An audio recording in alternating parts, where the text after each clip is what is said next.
We've got sleeper cells here. We are involved in what I would define as an internal war in this country. There's some outside forces. There's a need for a complete investigation of what is taking place on these college campuses all over this country right now. Sleeper cells in America. Now, we had heard these warnings from the FBI, from Congress, from various sources that there were migrants from other nations that want to cause harm to the United States that have entered in from the southern border, gone into various cities, and are currently awaiting to perform a coordinated attack against the United States to wreak havoc on the people of our nation. And what we're hearing right now is what is taking place across campuses around the United States needs further investigation. There is suspicion that this is not merely students protesting, but this is actually coordinated efforts by these sleeper cells to begin to wreak havoc on these universities. And this is taking place when we had just heard recently that President Joe Biden has taken into consideration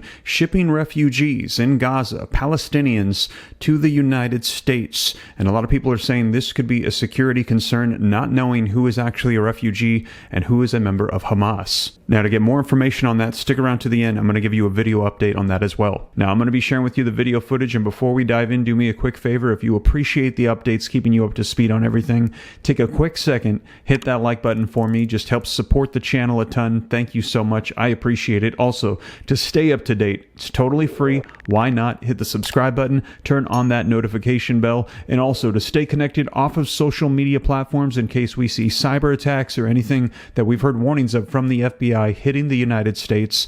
You can stay connected at www.steveramnews.com in case communications, social media platforms go down. But with that being said, let's go ahead and dive right in so you can see it for yourself and hear the warnings coming out of sleeper cells coordinated attacks in the United States.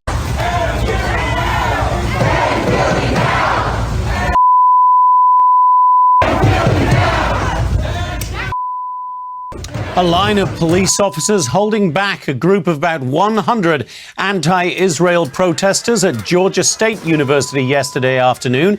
And as police respond to protests across the country, there is criticism from some quarters over the amount of force being used to clear out on-campus protest encampments, while in some cities, the police are refusing to take any action just yet. They asked us to come back and engage in the operation again, and that's when I shut it down and said, I'm not doing that again. We absolutely aren't going to just go in and sweep out this peaceful protest just because they're occupying a space on your campus that you'd like to use for something else right now. Let's bring in Ted Williams, Fox News contributor and defense attorney who previously worked as a homicide detective for the D.C. Metro Police. Ted, great to see you, and you and I have spent many hours this week together discussing law enforcement responses, and I want to look at one of those first of all, because it was a study in differences. Tuesday night at UCLA, one of the big incidents of this week across the entire country. We saw the riots taking place. That's actually the clearing out of the campus, I think. But this is so on Tuesday night we saw anti-Israel protesters clashing with pro-Palestinian protesters. That's some of the violence there.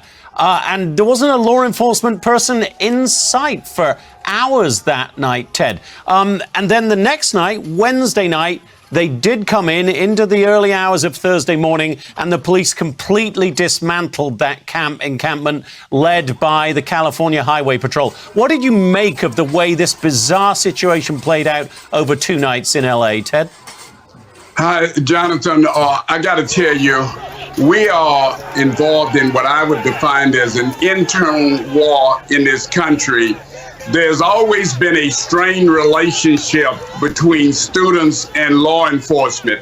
And when we looked at UCLA the other night there, when you and I were on pleading, begging for law enforcement to come into that area. And Jonathan, as you know, it was over 3 hours before law enforcement officers got involved in that area.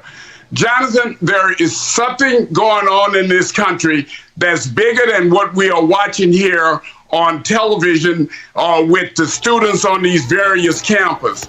I have to believe that we have from international positions in this country, we've got sleeper cells here that are encouraging the violence that we are seeing in these demonstrations.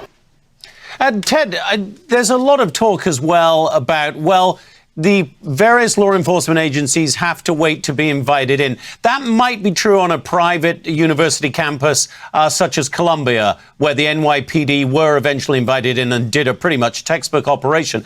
On a public university campus like UCLA, I mean, if there is outright violence taking place, surely the police department has a duty, a sworn duty as law enforcement officers, just to get in there and stop people getting hurt. Jonathan, you're absolutely right. When you're looking at public universities and you're looking where laws are being violated, law enforcement officers do not have to wait. They can go in immediately. I was wondering, I listened to the chief of police there in Denver saying that unless there's some violence that he's not going in. Yes, we believe in peaceful demonstration in this country. You have a First Amendment right to peacefully demonstrate.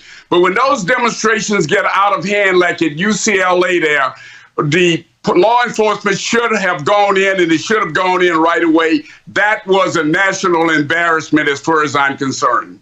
So what is the line, Ted? When do they cross the line and your First Amendment rights disappear? Is it simply shouting at Jewish students, for instance? Is it harassing them and following them? Is it preventing them from walking across campus freely? Or is it actually when they physically attack them? Where is that line? And is it easy to draw that line, Ted? Well, first of all, the line itself is not easy to draw. What you have to look at is if students are peacefully demonstrating, there's no violence, and for whatever they're saying, they have a First Amendment right to speak out. But it's when they cross that line, like at Columbia the other night, when they went in, and they went into Hamilton, or that Hamilton building there, and they started destroying and started holding individuals hostage for some period of time. That is when it crossed the line. It crosses the line when there's actual violence. Intimidation of students should not happen on these campuses also. But again, Jonathan, there's some outside forces. There's a need for a complete investigation of what is taking place on these college campuses all over this country right now. So there you have it. Let me know your thoughts in the comments down below. Are these violent protests just students, or is there something more behind it? Hopefully we'll find out soon here with investigations. Now, in addition to that, we've heard that President Joe Biden could be opening up the United States to accept permanently Gaza refugees, Palestinians from the Middle East. Now, to get more updates on that, be sure to check out this video right here next, as I covered it in detail for you. And as more information comes out, I'll be sure to keep you up to date here on the channel. But that is the latest, you guys. Thank you so much for joining me, and I'll catch you in the next one. Take care. God bless. This is Steve.